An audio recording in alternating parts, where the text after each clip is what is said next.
Good morning, ladies and gentlemen, if you're joining us from the US. Good afternoon if you're joining us from Chile or other places in Latin America. And almost good evening if you're joining us from Europe. We are here today to discuss a very, very important issue, and one that, if you know me at all, you will know that is very close to my heart, which is that of making CSP solar a very competitive alternative, renewable energy alternative with solar thermal storage. This is an incredibly complex and important task that we are all, as a whole industry, carrying out. And I am very happy to have here with me today 4 experts that are working in making CSP extremely competitive. The objective is $50 megawatt hour by 2025. And the people joining here today are Rodrigo Mancilla from CORFO, who's going to be talking about the efforts that Chile is taking. We have Andrew Prescott from the CSP program at the SunShots and the DOE in the US. We have with us also Craig Turchi from the National Renewable Energy Laboratories. And we have also Ángel Fernández from the University of Antofagasta and the Solar Energy Research Center. So we have quite a few people here today. It's very challenging objective today, but one that I am positive we can reach. So before we do anything else, I'd like to ask you, the people listening, what do you think, whether this objective can be hit by 2025? So I'm going to put a poll on your screen, and I'd like you to please vote. Just really quickly. Yes, can you please put it up for us, Araceli? Very quickly, just take a quick minute. Please, can you vote in this? Do you think it is possible to achieve the objective CSP at $50 megawatt hour by not 20 to 25, but by 2025? Forget the first part, just by 2025. That was, a mistake that we've made. Just press yes or no. I'd like to hear from as many people as possible that are in the room. As a host and as panelists, they cannot vote. But Araceli, how are we doing? Do we wait a little bit more, or are we ready to show the results? Ready? Okay, let's show what people are thinking. This is at the beginning of the, and we think that yes, we can hit it. Okay, let's close this for now. For now, it seems like you guys are positive, so I love to hear that. I can still see it, So let's move on then, and let's start hearing. My objective is that by the end of this webinar, you can actually, you've gone back, and hopefully more people will believe this is possible, because we all want you guys to be part of this objective and this challenge. So the first person up is Rodrigo. Rodrigo, please, if you can unmute yourself, share your screen, and tell us how Chile and how your government is going to help the industry get competitive fast.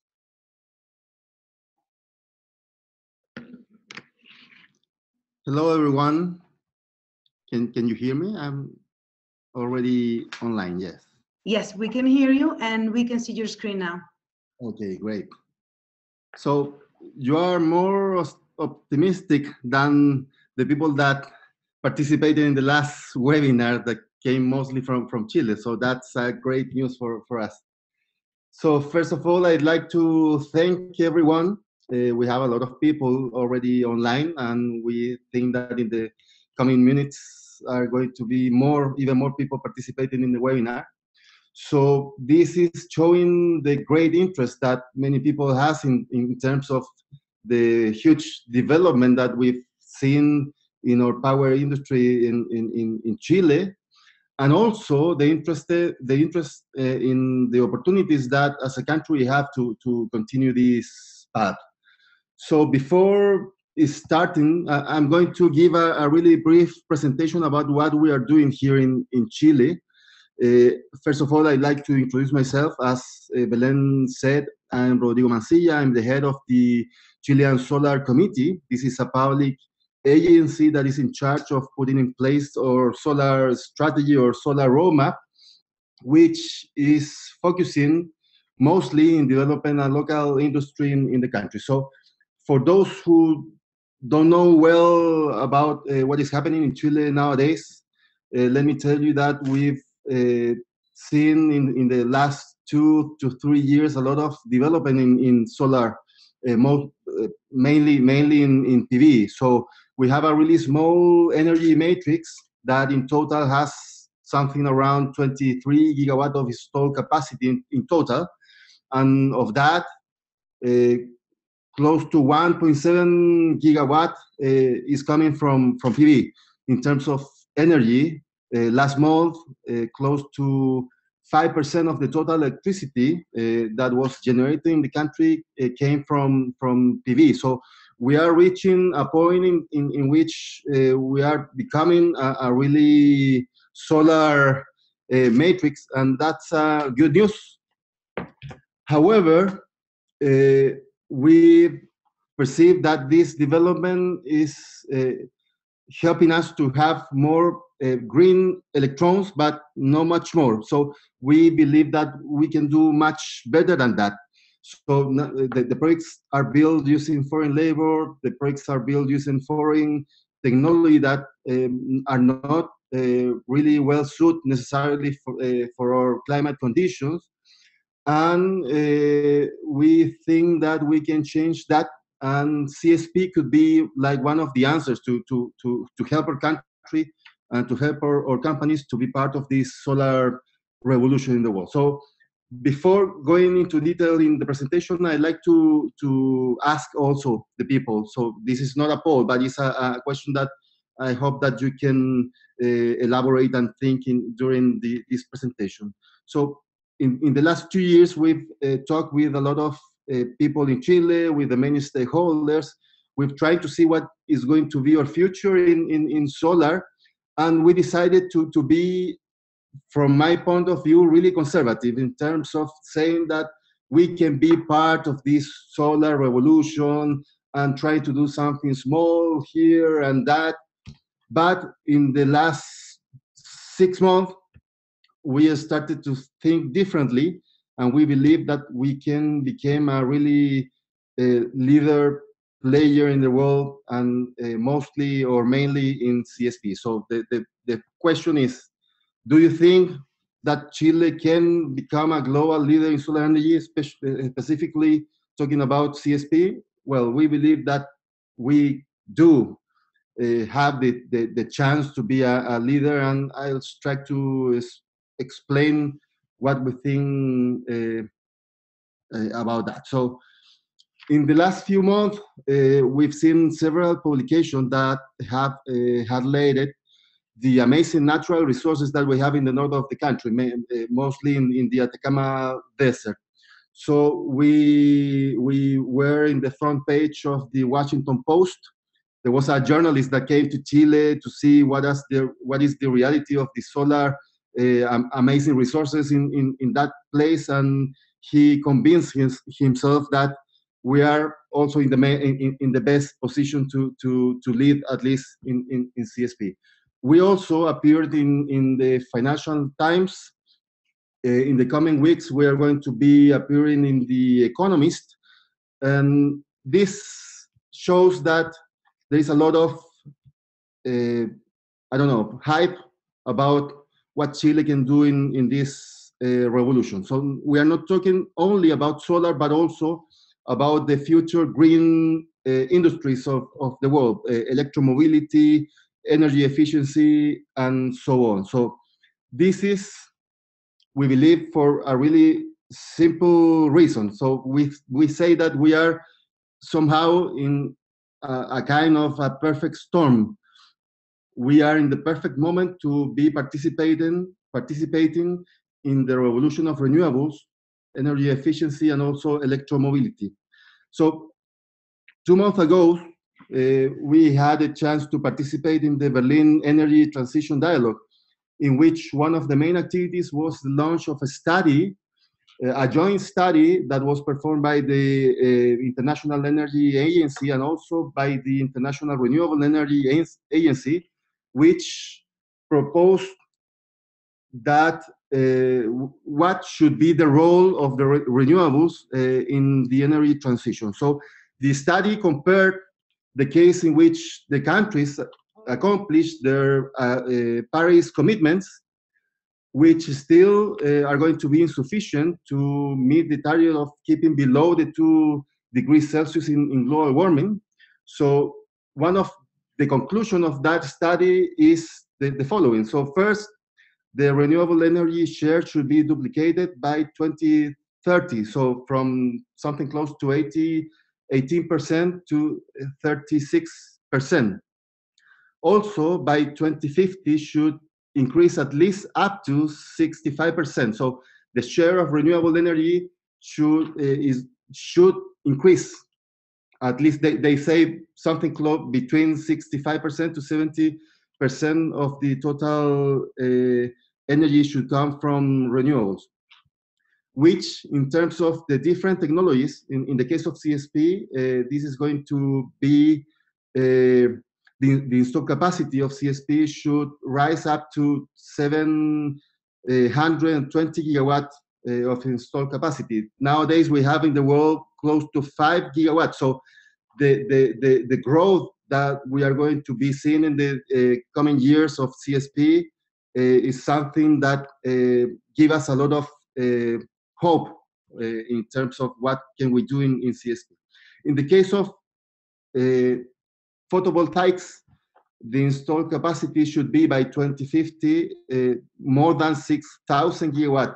Nowadays, we have more than 300 and less than 400 gigawatt. So also in the case of PV, there's a lot of road to be that we need to work in the future. And the last number is in terms of electromobility. So nowadays in the world we have something close to 1 million or 1.5 million of electric vehicles in the roads, and they estimated that should rise up to 850 million electric vehicles. So why the electric mobility, the e-mobility is so important for us? First, we are the main producer of lithium, and the ion lithium battery is the main source of storage for these cars. Second, each electric vehicle uses from 4 to 5 times the copper that is needed nowadays for a conventional car. So there are a lot of interest from the copper mining industry about what is going to be the future of electromobility.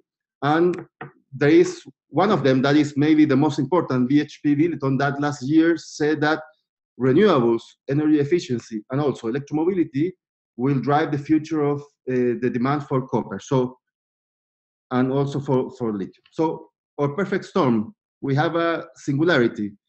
In the north of the country, in the Atacama Desert, we have, as I told you, the main reserves of lithium, the main reserve of copper, and also the highest solar radiation in the world. So we think that this is our main opportunity, and we are working to try to take advantage of that. So our solar strategy or solar roadmap has something close to 800 initiatives or projects. I'm sorry, 50 initiatives with a total budget that is close to $800 million US. And I will show you just 2 of them that are more related with CSP. So the first one is something that we call the Solar Technology District. So it's the idea of developing a really huge power plant. So a power plant that in total is going to have more than 700 megawatt of installed capacity, being CSP the main technology of this power park, that also is going to have in the same place an eco-industrial park. This project is being developed in a public or a state-owned land with the main focus of trying to bring cost down of CSP, so we can supply a really competitive prices with a supply quality close to 24/7. So this could be a really good supply, for example, for mining companies that nowadays are buying electricity from solar, but not so much because they need a really flat supply of electricity.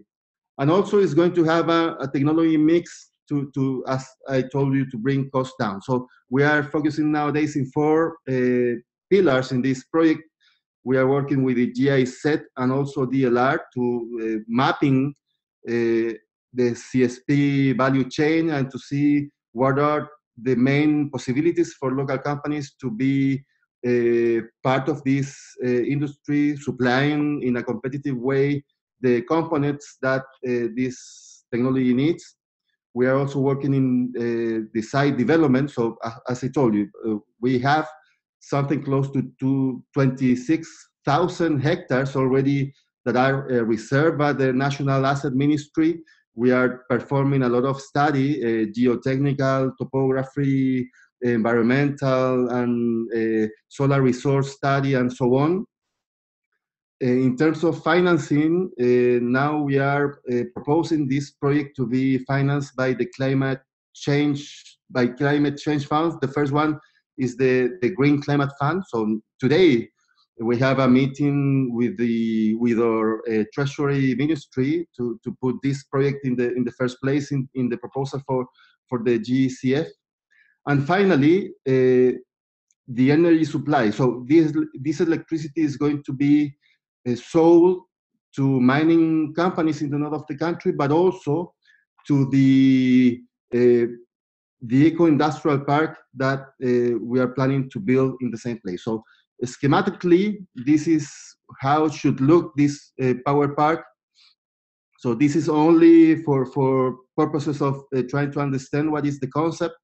But today we are finishing a technology mix study that is showing us that each phases, so we are going to have 3 phases, each of them are going to have 2 CSP towers, a really small share of PV, and at the beginning we tried to see if a best system could be part of the technology mix, but the results are showing that are not competitive. So at least for this project, we are planning to have CSP power plants and also a small share of photovoltaics. So in the corner up, you can see how it should look the industrial park in this project. So we are now ending all the pre-feasibility studies, and we are planning to launch this project in September. So at the end of September, we are having solar phases in the country. So we are planning to launch this project and also showing all the information needed for companies to come to Chile and to bid for each of these lots.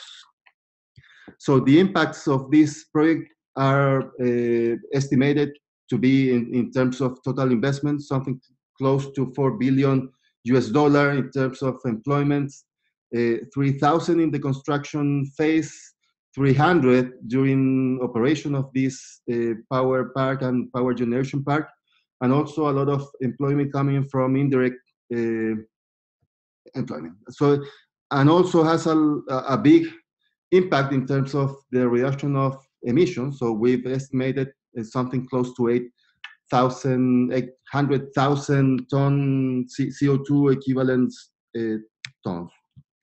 And the last project is the International Institute for Solar and Mining. So we are nowadays working in 4 main R&D lines. The first one is developing desert PV system for desert, so that these technologies can be well suited for climate conditions in the north of the country. Also, molten salts or energy storage using different minerals that we have also in the salars in the north of the country. Solar metallurgy, so using the sun, trying to not only generate electricity, but also to do some more value-added products coming from copper mainly. And lastly, fuels in the first stage, thinking to produce hydrogen from PV, but also trying to see in the future if we can move forward in terms of producing fuels using reactors and concentrated solar power. So this is really in a brief presentation what we are trying to do. We believe that we can be important part of the solar revolution in the world. We have the money to do at least these two projects, and we are hoping that everyone in the world can help us to also bring CSP costs down and to help the industry worldwide. Thank you, Ellen. Thank you very much, Rodrigo. Okay, just before I pass on to Craig, just to let you know, we will be distributing the presentations and the recordings of the webinar. By the end of the week, it'll be with you. Any questions and answers that you have, please, if you could put it in the questions and answers box at the bottom. Craig, can you prepare your screen, please? And next, we'll hear from Craig from the NREL, your perspective. And just remember the watch.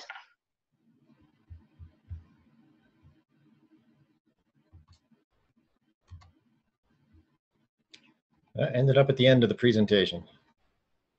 That's okay. Just okay, thank you. So I'm Craig Tershi. I'm in the Concentrating Solar Power group here at NREL. I'm the Systems Analysis Task Leader, so I get involved in estimating the cost and performance of different CSP technologies. And I'm going to cover 3 topics today. I'll briefly introduce you to NREL Systems Advisor Model, or SAM, and this is the tool that we use for estimating the performance and cost of CSP technologies of various sorts. I'll then provide you where NREL believes the current cost of CSP technology sits based on recent studies that we've done, and then spend much of the time talking about where we see the future of CSP headed in order to hit the aggressive cost targets that we have for the technology as it moves forward. So I'll talk about molten salt primarily as the storage and technology that we're dealing with, although there are some other approaches that I'll also mention. And then I'll introduce the supercritical CO2 power cycle, which is viewed as a power cycle of the future for CSP, and explain why we think that is a good match with CSP technologies. And then lastly, talk about a topic area that is not really technology specific, but deals with how you optimize the value of CSP, which, as probably most of you know, deal with the ability to integrate and dispatch storage. So SAM is a performance and financial model that NREL has developed. It covers the whole suite of different renewable energy technologies that are shown on the left side of this slide. But for our purposes, we use SAM to estimate the performance and the cost associated with CSP technologies. And mainly we're talking about molten salt technologies, be they salt parabolic troughs or salt power towers. So SAM is freely available. You can download it at that website, and there's a number of tools to help you with understanding how SAM operates for training purposes. The last year, we undertook a cost study. So SAM has incorporated in it default cases for each of the technologies. So there's a default molten salt power tower that's included in SAM, and you can open it and run it immediately without knowing anything else about the technology. But we endeavor to keep SAM up to date, not only in terms of performance, but in terms of the cost of the technology in the marketplace. And one of the ways we do that is we survey the stakeholders in the community to get their inputs as to what they feel the current cost of these technologies are. And we did that in 2016. We asked a number of folks, over 100 folks the survey went out to. We got 20 respondents from each of the tower and parabolic trough cases. And as you can see from this table, there was most of the interest actually lied in the power tower technology. Interestingly enough, we didn't get any response when we asked about people's impressions of cost for linear Fresnel systems. So that's, I think, indicative of where the technology space is headed. That is, most of the interest right now is in power towers, and that is because of their potential to be more cost effective than even the trough technology as it exists. So the responses from that survey, I'm only highlighting 2 rows in this table, but this talks about where the respondees felt the current cost of heliostats, this is installed heliostats, and the current cost of the indirect multiplier, or what we refer to as the EPC and owner's cost within SAM. And these were the only categories that really experienced any significant change between the prior study and the study in 2016.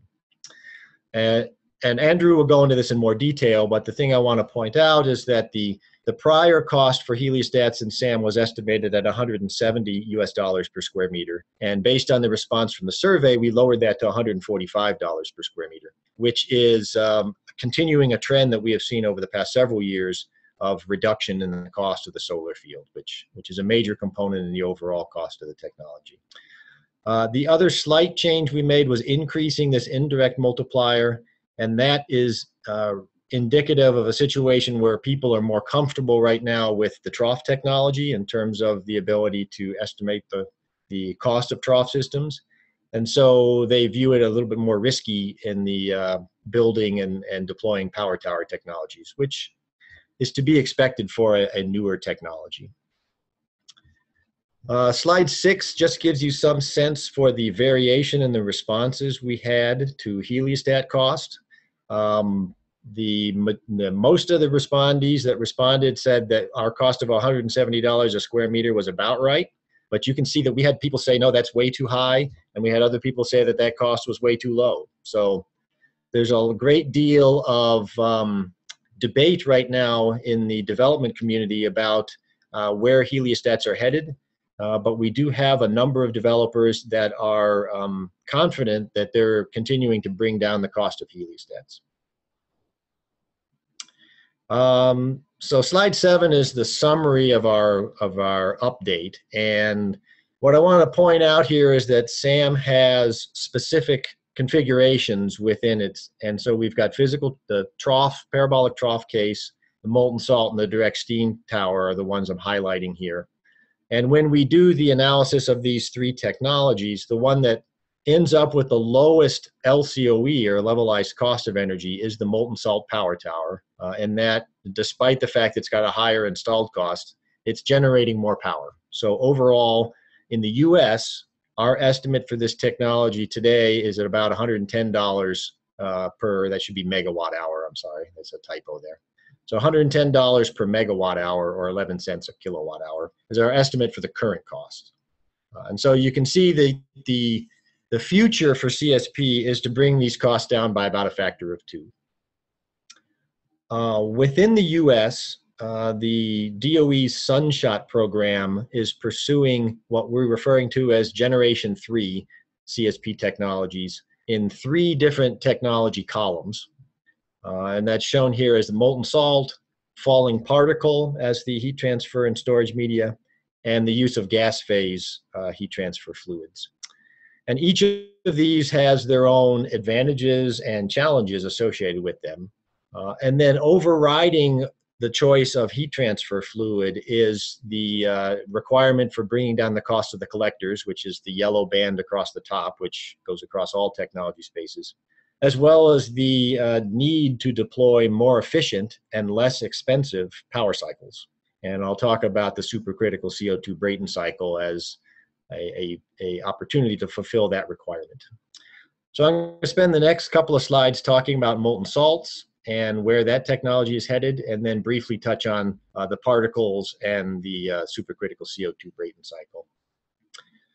So one of the aspects of moving the technology into more efficient power cycles is the need to move to higher temperatures in order to realize higher Carnot efficiencies in the power cycles. And if we look at the incumbent solar salt, which is the top row of this table, we note that it's about maxed out in terms of its thermal stability. So its maximum operating temperature is about 600 degrees C. We're not going to be able to move that salt to a higher temperature. Then the remaining rows deal with a number of other salts that are being investigated that do offer the opportunity to go to higher temperatures. The most straightforward and probably the smallest incremental change would be moving from the binary solar salt to a pure potassium nitrate, which is the more stable of the 2 components in solar salt, and gives us the potential to move the temperature up, we think, by perhaps as much as 50 degrees C. And then we get into some more radical changes in terms of salt composition, which are primarily chloride or carbonate based. And those are both capable of moving to much higher temperatures, 800 or 900 degrees C. But as you'll note in the melting point column, usually that comes with a much higher melting point, which offers challenges for operations. And then in the other column, the far right-hand column, is a measure of the relative density and heat capacity.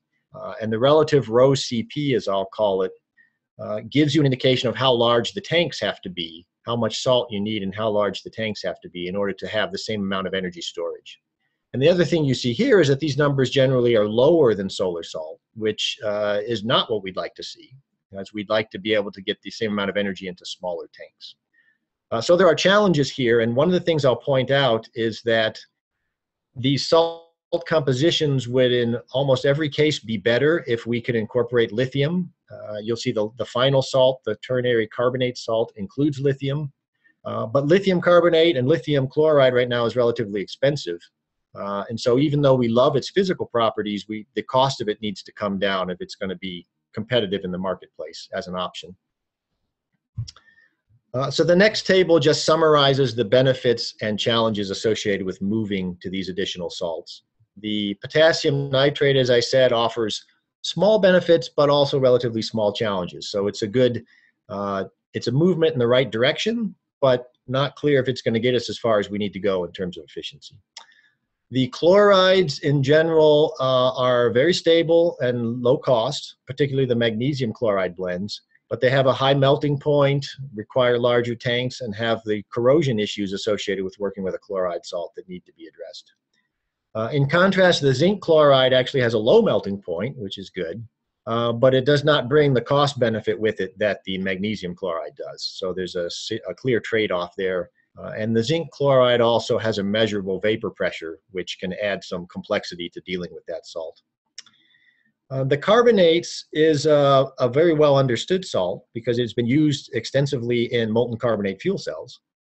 Its biggest challenge is the cost of the lithium carbonate in that ingredient. And if prices remain where they are today for lithium carbonate, we don't view this as a viable option because of the cost of that. And then the last bar across the bottom, the thing I want to highlight is that much of the research happening in the US right now and elsewhere has been looking at the chloride salts. And one of the most exciting things that's come out of that is some data showing that if we can maintain the purity of the salt at a very high level within the melt, that the corrosion limits are extremely low compared to what they are in a more industrial grade salt that may have oxygen species in it.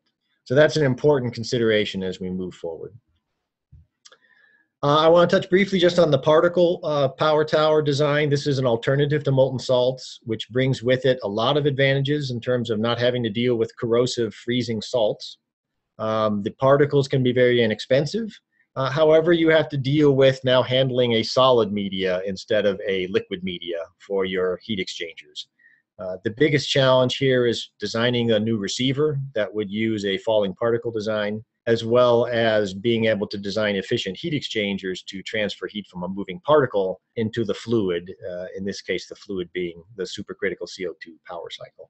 But that's an active area of research. It has a lot of potential, but it also has a lot of challenges that we are just starting to address. And then the CO2 power cycle development, the chart in the upper right really highlights why we're interested in new power cycles. The current power tower design is basically maxed out at about 42% gross efficiency with a reheat steam Rankine cycle. There's opportunity to move to supercritical steam, but that involves a lot of additional challenges based on the size of that technology. It's really designed for hundreds of megawatts in capacity, not a size that is typical for CSP. And so the new CO2 power cycle brings with it the potential of greater efficiency, as you see in the chart here, as well as a more compact power island, which could be a lower capex.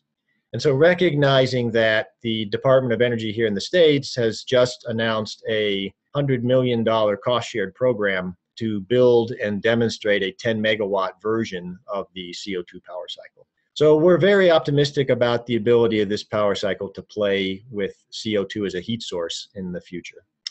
It also is applicable for nuclear and fossil heat sources as well, which gives us good confidence that it will be successfully invested in and developed.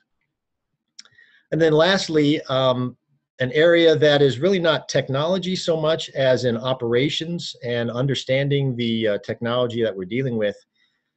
We have to make sure that we optimize the design and the dispatch of CSP systems to realize the greatest value within the market where they're being located. And so what's shown here is 2 power plants of similar design, but designed to dispatch in different fashion. A simple dispatch that just tries to hit as it can price points, and then an optimized dispatch that utilizes forecasting and other algorithms to match up with the highest price points within a given market. And in the blue table, the point I want to highlight is although the optimized design produces less energy and overall in terms of just cost is a slightly higher cost system, the power purchase agreement, which is representative of the value that it is bringing to the market, is lower, meaning that this technology, as it's the optimized technology, is able to return a much higher return on investment for the same type of technology. That is, it can be cost effective even if it realizes a lower power purchase agreement price. So it's essential as we move forward not only to be looking at technology, but also in understanding the markets that the technology is playing in and being able to dispatch to provide the greatest value to those markets. And I'll conclude there and turn it over to Andrew, who will talk a little bit more about collector design. Correct, Andrew, it's your turn. If you, Craig, can you stop your screen and so that Andrew can share his? Just to let you know, guys, we are running on the low side of time, but the presentations are very interesting. So we will see whether we have any time at the end to take questions, and as much as possible, I'm going to ask speakers when they were done that they answer by text as much as possible, but at least we'll get to hear full presentations from each of the speakers. Andrew, go ahead. Can you see my screen? Yes? Okay. So I was asked to talk about CSP collectors, just to focus on their costs and what the Solar Energy Technologies Office in Washington, D.C. projects we fund, and spend some time talking about collectors. But first of all, what is Solar Energy Technologies Office, otherwise called SunShots? We actually provide funding over a variety of different programs. Photovoltaics, concentrating solar power, systems integration, soft costs, which are called balance systems, and a tech-to-market group, which is called Innovations in Manufacturing Competitiveness. We work a lot with national labs, industry, and academia, and we provide a lot of funding primarily to drive the cost of solar towards the SunShots targets, which I will discuss soon, which is a 2020 target, not 2025. And to provide a game-changing, cost-lowering R&D to further spur solar development and also to drive the jobs in the solar industry. This is a chart you may have seen before. It's a subset of some of the funding that we provided in the past. If you look carefully in the red, that's the solar field costs that we projected in 2010. The contribution to the overall cost of the LCOE. We are projecting to achieve the SunShots goal, that component has to be reduced from 8 cents to about 1.7 cents, roughly 2 cents, by 2020, not 2025. And as of 2015, that was roughly about 4 cents. And so these are basically a variety of funding opportunities that we have provided over the years. Some of them are very current. This the most recent one, Collect, in 2016, focused on the collective field. I'll talk about maybe 2 of the projects in that funding opportunity, and spend some time talking about some of the specifics about what we are trying to achieve. And so again, the SunShots goal for 2020 is 6 cents, which is about, so it's corresponding to 5 cents LCOE in Chile for 2025. And so, we feel that we are on the path to try to achieve that. There are many challenges remaining, but we will try to discuss some of those in the next few slides. Focusing on the collective field, there are a variety of targets. I wouldn't spend too much time talking about the details of these targets, but feel free to send me questions if you have any questions. Essentially, if you're trying to achieve, and this is assuming the heliostat specific, a cost of $75 per meter squared for the solar field in 2020, in order to achieve the SunShot target of 6 cents per kilowatt hour, or $60 per megawatt hour. But like, as I mentioned before, there are many challenges. U.S. specific, the manufacturing of these solar fields are very labor intensive. Labor costs are fairly high in the U.S. compared to other countries. And so this disclaimer, this doesn't apply to some other countries like South Africa and so on. But there's also concerns about O&M costs, things with handling, material handling, tracking costs, and optical accuracy. And so to try to address these challenges, we have tried to develop a portfolio of projects that specifically try to target to reduce the costs for each of these contributions. For example, manufacturing, we have projects on fundamental physics, looking at trying to understand what drives the behavior of collectors, especially collectors that are not glass-based. We have projects on O&M, super hydrophobic coatings, electrodynamic screens. We have a variety of projects that try to address these challenges. And so here I try to give you a subset of some of the awards that we have funded over the years. Avingo Solar, Bright Source, trying to target manufacturing, labor costs. These are advanced manufacturing projects. We have a project that track tracking costs. Penn State is a university in the US that has a waveguide approach to try to collect the sunlight and convert it to heat. We have projects with the National Renewable Energy Lab. I worked a lot with Craig. This project is actually with a PI that is actually looking at the fundamental physics of film-based collectors. JPL, Jet Propulsion Lab. We have projects with universities, for example, University of Arizona, Boston University, Oak Ridge Lab, a national lab, to name a few. So our goal is to actually to help to drive the cost in each of these domains that pose challenges, and to try to help to develop strategic technologies to try to reduce the cost and also to maximize the efficiency at the same time. So now I'm going to talk about maybe some projects in the recent funding opportunity, the COLLEX project. And the goal of the COLLEX project was to basically fund disruptive projects. We define disruptive as projects that are essentially going to drop the cost of the solar field beyond $75 per meter squared in a space where it basically relates to about 33% further drop in the cost.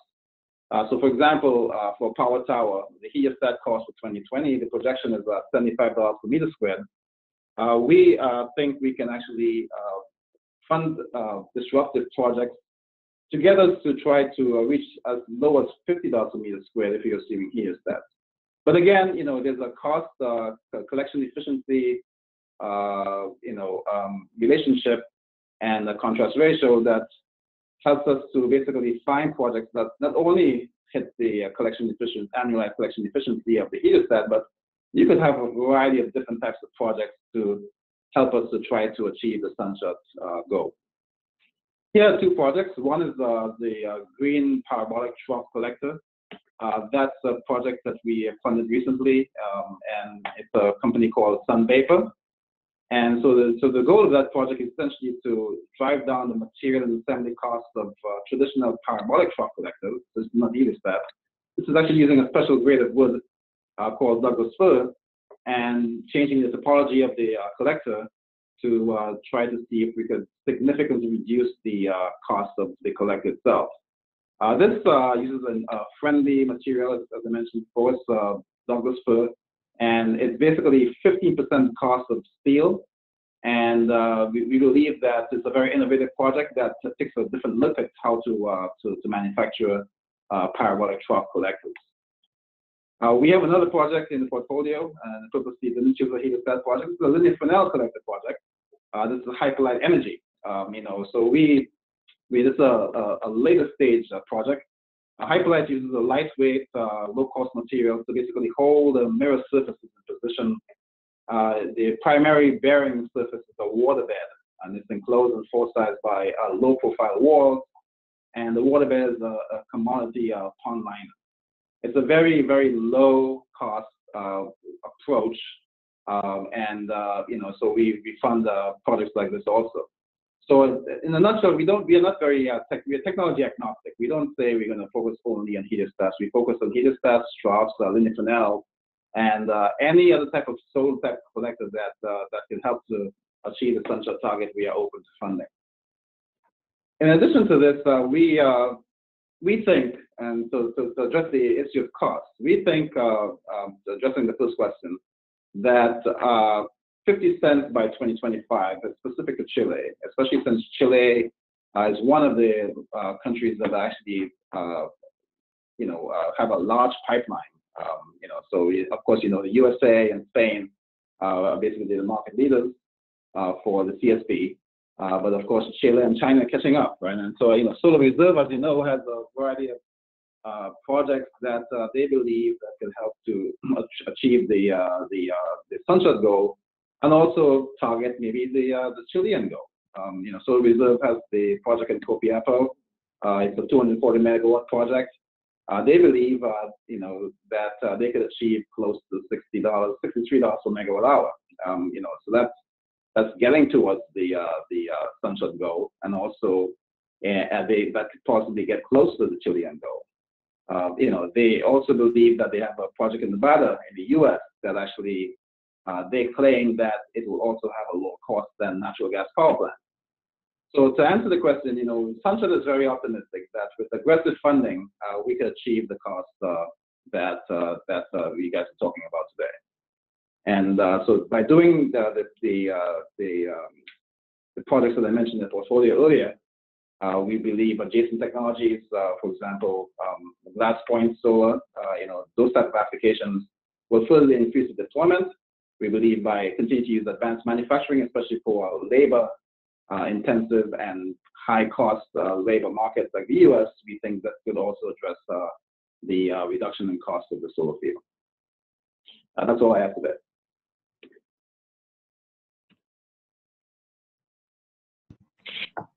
Wow, excellent. That was really good timing. The last speaker for today is Angel Fernandez, and once that we've heard from Angel, then if you can just take off your screen, please, Andrew, and we can allow Angel to share his.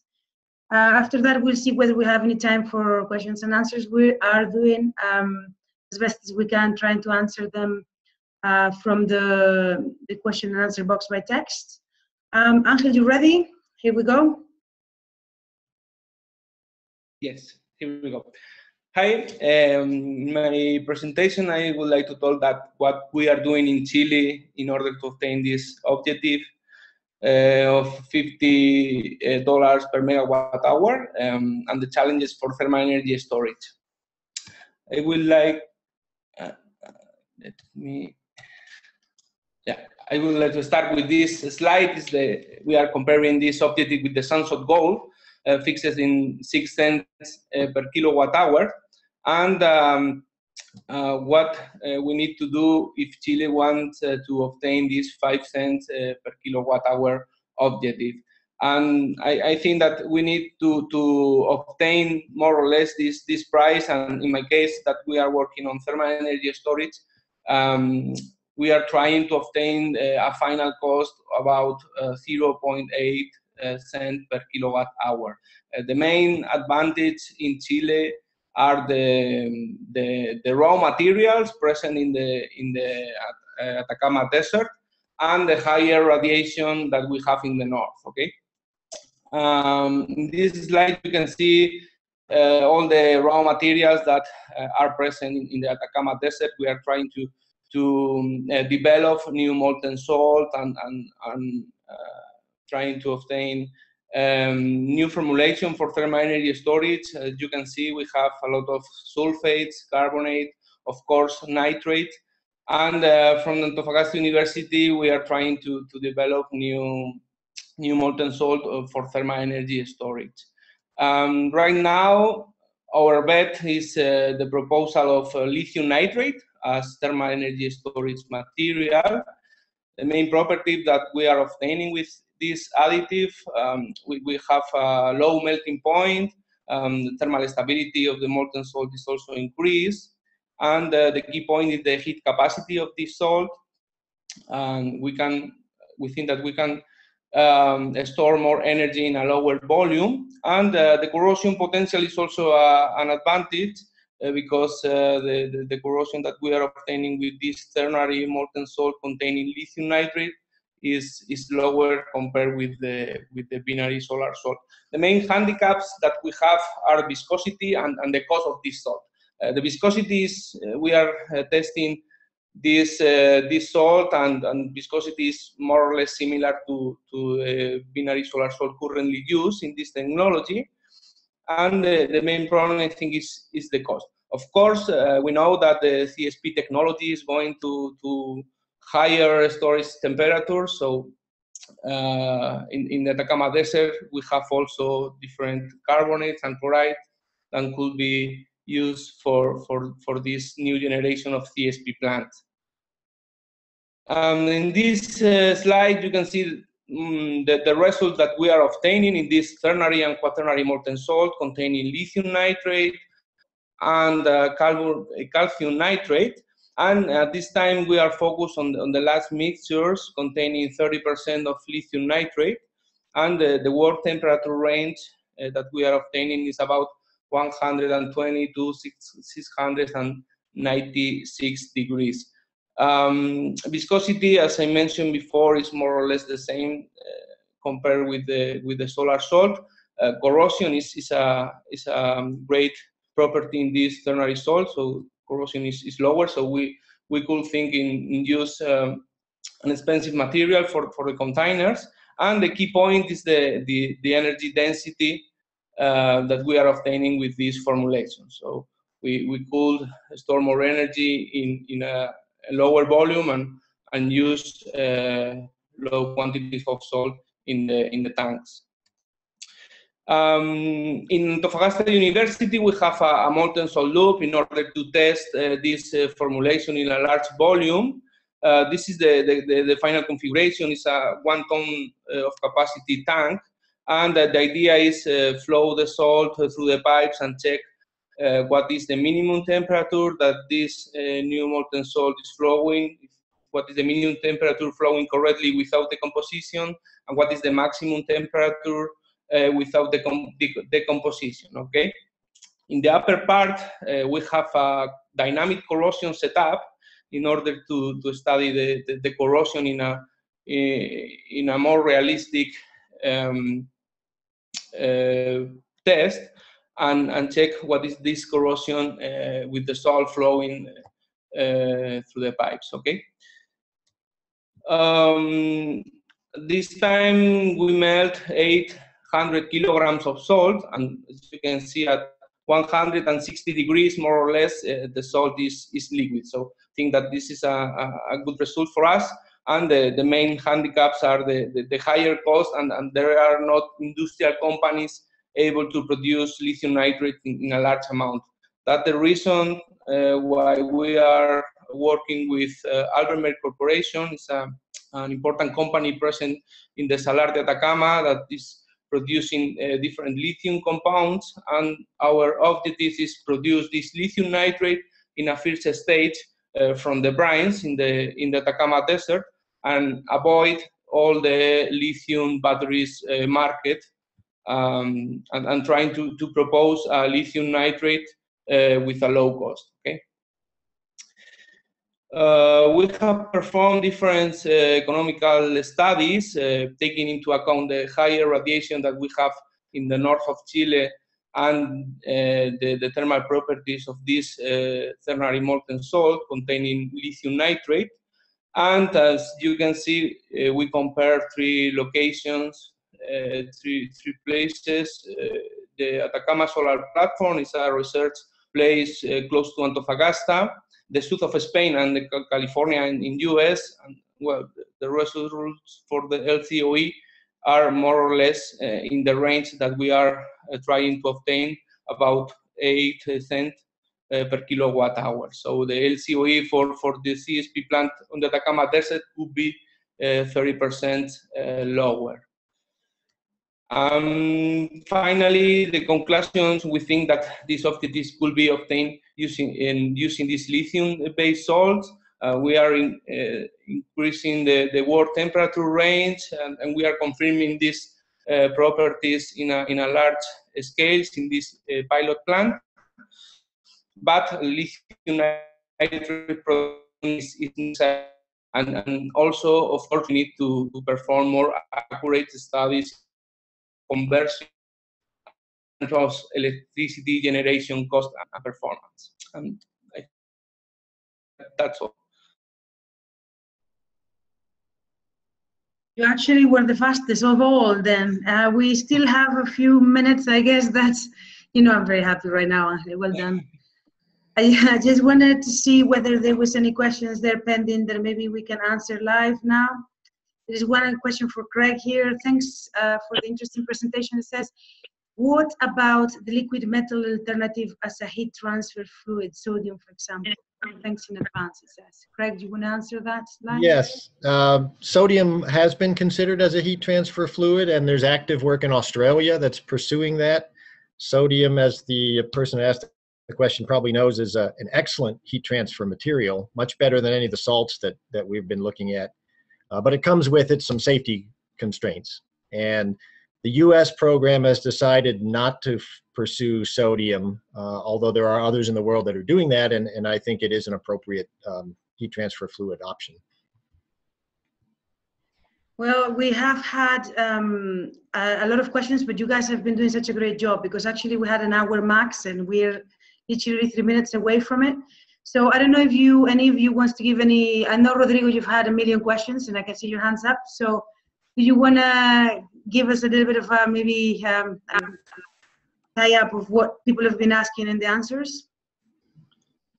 Yeah, I've seen a couple of questions that are related to the Cerro Minahoro Abengoa project that is being built in the north of the country. So I just want to tell you that that project restarted construction like 3 or 4 months ago.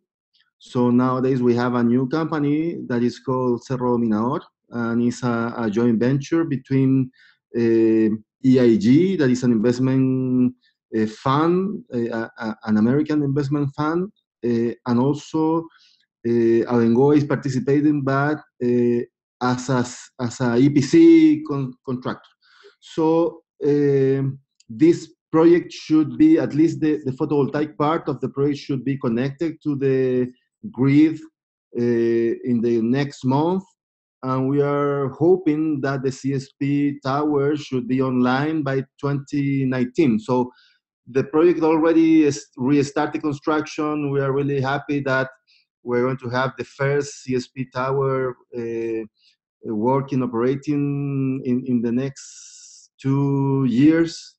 And we are hoping also that the rest of the projects, the ones from Solar Reserve and also from Sener, could be developed and built in the next 2 to 3 years. Okay. We have, sorry about that, an extra question here, which I guess Angel, Andrew, what happens if and when the salt freezes? What keeps the pipes and pumps from bursting? Suppose this is something quite generic that a lot of people can answer, but can we give a quick answer here, because we really need to go in a couple of minutes? Okay. Well, there are heat resistant in the plant in order to avoid the freezing of the salt, but we are working with ternary salt with low melting points. So, for example, for binary solar salt, if the melting point is about 223, the operation in the plant never go low at a low temperature about 220. So with this lithium salt, if we have a melting point about 130, we think that we could maintain the temperature, the minimum temperature, about 170 degrees. So it's important to avoid the freezing, but with a low melting formulation, I think that will be easy. Excellent. Okay, Andrew, since you are the only one that hasn't answered the question now, do you want to kind of like give us some last thoughts before we close off? So you're the last one to speak, so make sure it's wise.